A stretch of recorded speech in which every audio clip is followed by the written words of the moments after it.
mga kaibigan. Marami sa atin mga kaibigan. Magandang gabi nga pala sa inyong lahat. Ano bang araw ngayon? 22 na po sa buwan ng Pebrero. February 22, 2026 mga kaibigan. Dito mga kaibigan, ang topic natin ay tungkol sa paggamit ng Google Docs. Sa ating pang-araw-araw na buhay, lalo pag tayo ay mga pulis, mga gwardiya.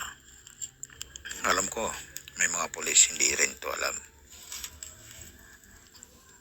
Maraming mga gwardiya, security officer na, pero hindi pa rin ito alam. Pero ngayon, ang sasabihin ko sa inyo, ang aking papaalam sa inyo, ay malalaman ng maski ordinaryong gwardiya. Ito ay napakasimpleng bagay. Hindi naman, huwag na natin sabihin napakasimpleng bagay. Simpleng bagay na dapat maalaman ng isang gwardiya. At huwag mong maliitin kung ikaw man ay ordinary o opisyal. Parehas naman tayong gwardiya, be it officer or line guard, the same.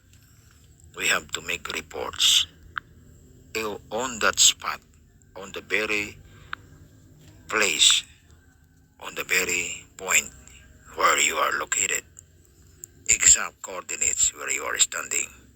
You can make reports using this cell phone, this smartphone.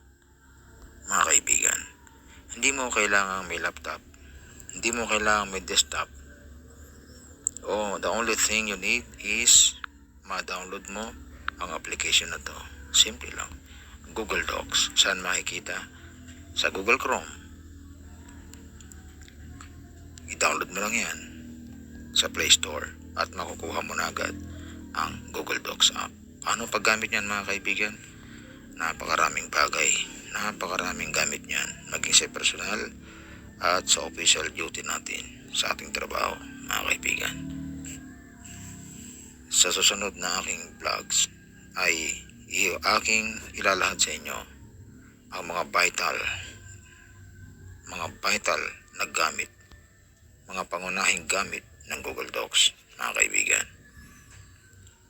At bilang patikim sa mga kaibigang gwardiya, magagamit nyo ang Google Docs maski sa paggawa ng inyong duty detail order and also sa paggawa ng inyong daily time record at sa paggawa ng inyong security updates sa inyong respective location mga kaibigan.